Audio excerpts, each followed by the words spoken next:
شروع اللہ کے بابرکت نام سے جو بڑا مہربان نہایت رحم کرنے والا ہے۔ ایک چھوٹے سے گاؤں میں ایک لڑکی رہتی تھی جس کا نام مریم تھا۔ گاؤں ایک انتہائی پسماندہ علاقے میں واقع تھا جہاں لوگ غربت میں زندگی گزار رہے تھے۔ مریم کا خاندان بھی انہی لوگوں میں شامل تھا، لیکن اس کی والدہ اور والد نے ہمیشہ اپنی بیٹی کی تعلیم اور بہتر مستقبل کے لیے قربانیاں دیں۔ مریم بچپن سے ہی بہت ذہین، محنتی اور خواب دیکھنے والی لڑکی تھی۔ اس کا دل ہمیشہ دوسروں کی مدد کرنے کی خواہش سے بھرا رہتا تھا۔ مریم کا سب سے بڑا خواب یہ تھا کہ وہ ڈاکٹر بنے گی تاکہ وہ اپنے گاؤں اور ارد گرد کے لوگوں کی خدمت کر سکے۔ گاؤں میں علاج کے لیے کوئی اچھا اسپتال نہیں تھا اور لوگ بیماریوں کا علاج نہ ہونے کی وجہ سے زندگی سے مایوس ہو چکے تھے۔ مریم کے دل میں ایک درد تھا، وہ چاہتی تھی کہ کوئی ایسا آئے جو ان لوگوں کی مدد کرے، اور وہ شخص خود بننا چاہتی تھی۔ مریم کے والدین نے اپنی زندگی کے تمام دکھوں کو بھلا کر اپنی بیٹی کو بہتر تعلیم دینے کی کوشش کی۔ وہ گاؤں میں کھیتوں میں کام کرتے جبکہ مریم کا دل ہمیشہ کتابوں اور تعلیم میں ہی لگا رہتا۔ اس کی والدہ گھر کے چھوٹے چھوٹے کاموں کے ساتھ ساتھ مریم کی تعلیم کے لیے اسے حوصلہ دیتی رہیں۔ مریم نے چھوٹی عمر میں ہی عہد کیا تھا کہ وہ ایک دن ڈاکٹر بن کر لوگوں کا علاج کرے گی۔ اس کے دل میں لوگوں کی تکلیفوں کو کم کرنے کا جذبہ تھا اور اسی لیے وہ محنت کرتی رہتی۔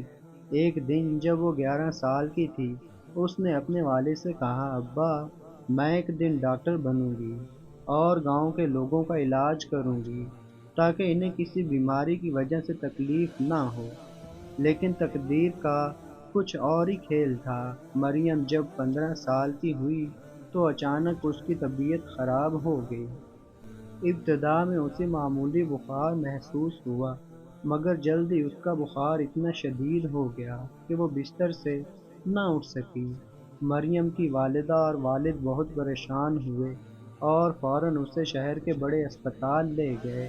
شہر کے اسپتال میں ڈاکٹروں نے اس کا معائنہ کیا اور بتایا کہ مریم کو ایک نادر اور سنگین بیماری لاحق ہو چکی ہے۔ اس کا علاج بہت مشکل تھا اور اس بیماری کے مکمل طور پر ٹھیک ہونے کے امکانات کم تھے۔ مریم کے والدین نے شہر کے مختلف ہسپتالوں میں علاج کے لیے پیسہ جمع کیا، مگر ہر بار مریم کی حالت بگڑتی گئی۔ وہ دن بدن کمزور ہوتی جا رہی تھی اور اس کا جسم علاج کے اثرات کو برداشت کرنے کے قابل نہیں رہا تھا۔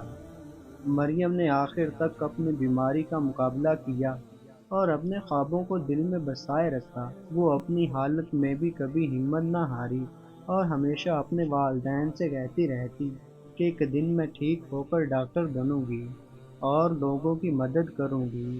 اس کے والدین بھی ہر وقت اس کی حوصلہ افزائی کرتے اور اس کی زندگی میں کوئی کمی نہ آنے دیتے، مگر ایک دن مریم کی حالت اتنی بگڑ گئی کہ وہ اس دنیا سے رخصت ہو گئی۔ اس کے والدین اور گاؤں کے لوگ اس کی موت پر تو گوار تھے۔ گاؤں کے بچے، جوان اور بزرگ سب مریم کے خوابوں کو یاد کرتے ہوئے روتے رہے۔ مریم کی قبر پر ہر روز لوگ آ کر اس کی قربانی کو یاد کرتے اور دعا کرتے کہ اللہ اس کی روح کو سکون دے۔ مریم کی زندگی ایک مثال بن گئی کہ کسی طرح ایک چھوٹے گاؤں کی غریب لڑکی نے بڑے خواب دیکھے اور اپنی تمام تر محنت سے اس خواب کو حقیقت بنانے کی کوشش کی۔ مریم کا خواب پورا نہ ہو سکا، لیکن اس کی کہانی گاؤں کے لوگوں کے دلوں میں ہمیشہ زندہ رہی۔ اس کے والدین نے مریم کے بعد بھی گاؤں میں تعلیم کی اہمیت کو بڑھانے کی کوشش کی۔ وہ جانتے تھے کہ مریم کی تعلیم کی جستجو اور اس کا خواب کبھی ختم نہیں ہو سکتا، اور اس کی قربانی کو یاد کر کے وہ ہر بچے کو تعلیم دینے کی کوشش کرتے رہے۔ مریم کی کہانی ایک درس ہے کہ زندگی میں چاہے کتنے بھی مشکلات آئیں، انسان کو اپنے خوابوں کو نہیں چھوڑنا چاہیے۔ مریم کی وفات کے بعد اس کے خواب کو لوگوں نے اپنی زندگیوں میں اپنانا شروع کیا۔ وہ جانتے تھے کہ خواب کبھی بھی ختم نہیں ہوتے، اور وہ اپنے گاؤں کی حالت کو بہتر بنانے کے لیے ہر ممکن کوشش کرتے۔ مریم کی زندگی ہمیں یہ سکھاتی ہے کہ انسان اگر اپنے خوابوں کے لیے محنت کرے تو تقدیر چاہے جتنی بھی سخت ہو، اس کی محنت کبھی ضائع نہیں جاتی۔ مریم نے خود اپنے خوابوں کو مکمل نہ کر پائی، مگر اس کے خوابوں کی روشنی آج بھی لوگوں کے دلوں میں چمک رہی ہے، اور وہ ان خوابوں کو حقیقت بنانے کے لیے جدوجہد کر رہے ہیں۔